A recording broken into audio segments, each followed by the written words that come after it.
Hoje a gente vai falar um pouquinho sobre Manas, esse novo lançamento do cinema nacional, um grande lançamento que está com distribuição do Paris Filmes. É um filme dirigido por Mariana Fortes, é um filmaço. Mas esse filme eu assisti numa exibição única aqui na minha cidade, no cinema, no estacionamento, que é um evento do diretor do Cabeça de Boi, que é um curta que agora dia 18 está lá em Gramado, inclusive eu vou estar nesse evento também.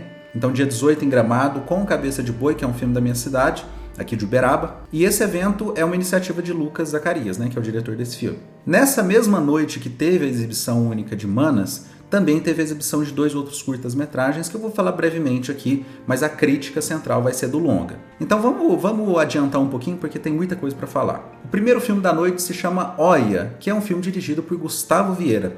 É um filme aqui da minha cidade, que teve financiamento de lei de incentivo. É um filme que conta uma história até muito vaga e o filme não vai ter o interesse de entrar a fundo nas possibilidades dessa história. Então me parece uma história até vaga demais pelo seu teor poético. É um filme que ele vai sacrificar completamente a narrativa cinematográfica em prol da poesia.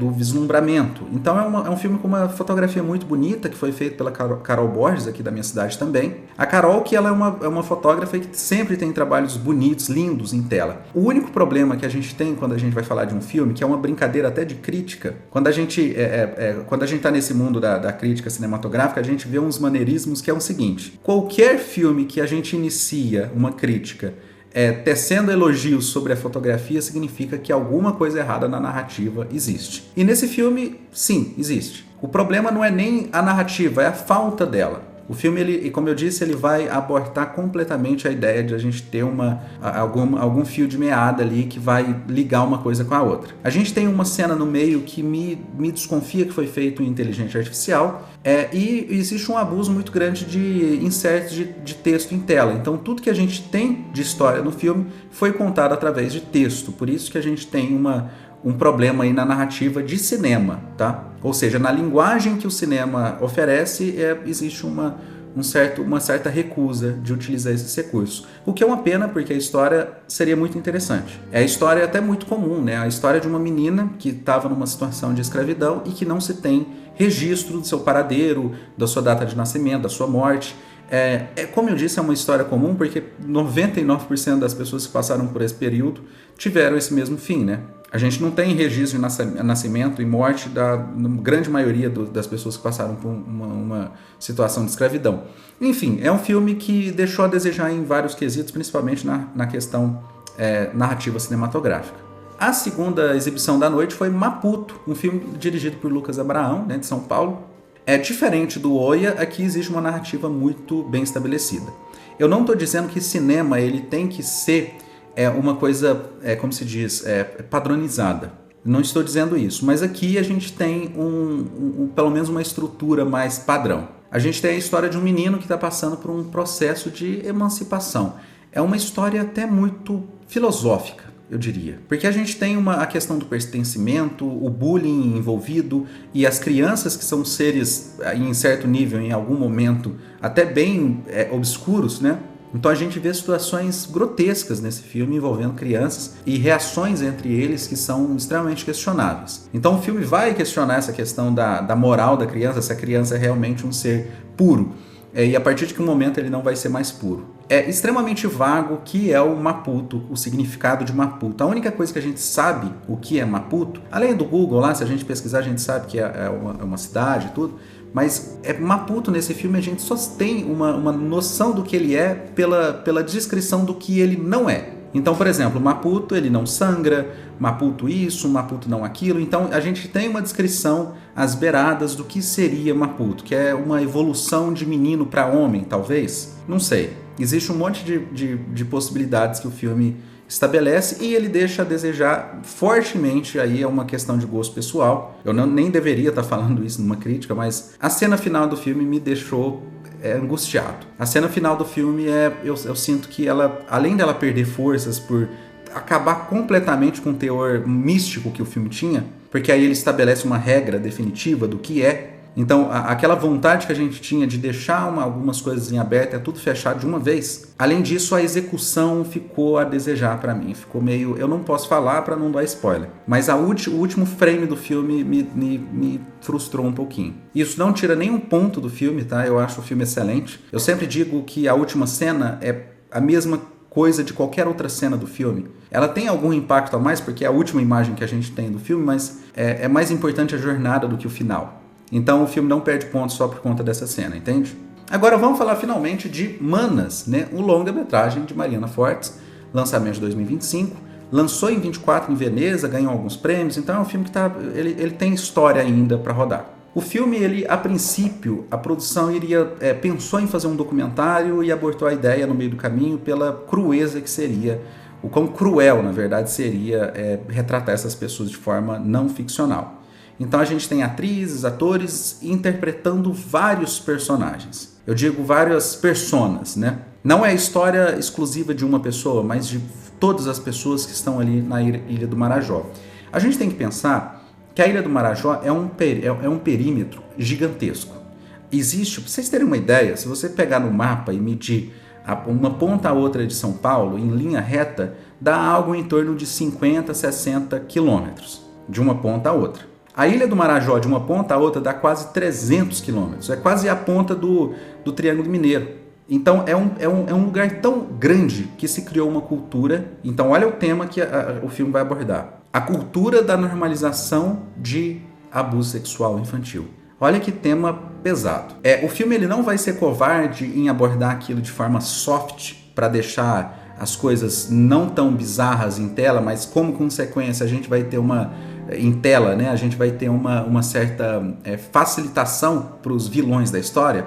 É como se você tentando não chocar a audiência, você deixasse as pessoas ruins menos ruins, como se a gente estivesse deixando o vilão menos ruim. Então o filme ele não vai por esse caminho, mas ele também não vai pela bizarrice de querer chocar a gente de forma barata. É um grande medo, né? Um filme desse abordar as coisas de forma grosseira, e o filme tem um cuidado tremendo em abordar isso. Existem metáforas do banho no rio, que significa coisas, a caça, que significa outra coisa, e metáforas de paca, o animal, para o que ela se vê no corpo e o que o pai se refere a ela. Existe gente, de verdade, é um filme tão denso. Eu diria que o Manas é um dos filmes mais pesados em questão de narrativa que eu já vi. É um filme que... Eu acho engraçado a gente falar sobre isso, mas eu vi em entrevistas, eu vi a própria Mariana falando sobre o filme, que ela deixa muito claro que o pai da menina vai ser um grande empecilho na vida dela. E eu me sinto mal em falar isso publicamente, porque eu acho que é o grande charme do filme você não esperar o pai ser um problema. Por isso que eu falo, eu não queria expor isso, me parece um spoiler, porque para mim foi chocante quando eu fui meio que percebendo. Mas como isso está no material de marketing do filme, está até no trailer, aí infelizmente eu vou ter que abordar e, enfim. Eu realmente acredito que o filme ganharia mais força se a gente não expôsse isso. Porque quando a gente fala sobre Ilha de Marajó, a gente pensa só naquele contexto dos barcos, dos caras que passam ali, e não que dentro da Ilha de Marajó está acontecendo abusos dentro de famílias, grupos, comunidades, e a normalização daquilo a ponto de mulheres em voltas se calarem para isso também, e ter comerciante que vende coisas para abortar, para as meninas. Então existe uma cultura tão estranha envolvendo aquilo ali, e o filme ele não vai julgar ninguém. Olha que interessante. Ele vai ter um esforço tremendo para não deixar a mãe ter um teor vilanesco, apesar de que eu quase não perdoo a mãe. E eu acredito que muita gente ficou extremamente revoltado com a postura passiva da mãe, mas é muito estranho quando a gente culpa e vai por esse lado, quando a gente pensa que a gente está culpando novamente a mulher de algo que não é ela que está fazendo. Então, quer dizer, é o homem que está abusando das pessoas e a culpa é da mulher, que eu tô com raiva da mulher que não faz nada. Então a gente tem que considerar todo o trauma que essa mulher já passou, e que muitas das vezes, aí o filme é muito ousado em abordar isso. Muitas das vezes a culpa é da própria tentativa de solução. Porque em certo momento ela fala que a polícia, quando ela era mais nova, a polícia foi no lugar, tirou ela numa situação familiar abusiva e simplesmente soltou ela no mundo. Isso não resolveu em nada, porque o primeiro homem que ela viu e deu um teto para ela, hoje ela é completamente dedicada a esse homem. Então percebe que o que criou essa dependência emocional dela foi a própria tentativa de solução. Olha que filme denso, né? Olha que filme complicadíssimo. Eu acho que a grande sacada da direção ser uma mulher, embora o filme foi escrito por, se eu não me engano, 6 mãos. Então é 6 pessoas trabalhando no roteiro desse filme, não só mulheres. Mas eu acho uma sacada muito grande a direção ser de uma mulher. A gente precisa da visão feminina para contar essa história. É necessário. Então, novamente, é um filme... vamos falar um pouquinho de produção? É um filme que tem uma produção muito... Assim, é um filme de locação, não é um filme de estúdio. Começa o realismo aí, né? Então é um filme que você já se perde se aquilo ali é um lugar real, se não é. Se é um design de produção que criou aquela escola ou se aquela escola realmente existe. E quando a gente se perde nesse limbo de identificar cenários e não cenários, o filme ele ganha um teor documental. Então, por mais que, igual a Mariana fala numa entrevista, que a ideia inicial era fazer um documentário, ela aplica uma linguagem documental dentro de um filme de ficção. E isso é mérito completo da produção desse filme. É uma coisa, a direção de arte do filme, o figurino, é tudo excelente. E eu acho que a grande cereja do bolo é a interpretação do Rômulo. Rômulo Braga, esse ator que eu conheci ele o jogo que mudou a história, a série original da Globo. E ele tá tão impressionante nesse papel, ele tá tão grotesco nesse papel, é a cereja do bolo, né? E eu reparo muito o figurino dele, é um figurino muito delicado. A interpretação do Rômulo Braga é uma interpretação que ele precisa trazer um vilanesco muito grande em certo momento do filme, você querer que ele morre, mas até certo momento ele tem que passar uma confiança muito grande. Porque o filme é impressionante, quando esse tipo de coisa acontece numa família, de um pai abusivo que fica com as filhas, olha que coisa horrível, é impressionante, mas todo mundo da casa sabe disso. Todo mundo da casa sabe, até a pessoa mais nova da casa sabe que tem algo errado ali. Mas, de certa forma, para quem olha de fora e chega naquele ambiente, que é nós como espectador, não é a primeira coisa que a gente vê. A não ser que você tenha uma mente perversa, né? Normalmente a gente chega numa família e a gente não sai julgando as coisas tão de uma vez. E num filme desse, que a gente tem um primeiro ato todo de desenvolvimento, de um pai falando que não quer que ela... suba na balsa, que ensina ela a mexer com arma para se defender, a gente ganha uma confiança tão grande sobre esse pai. E é tão decepcionante ver o que esse pai vai se transformar. Então é uma interpretação que vai muito devagar. É um filme lento.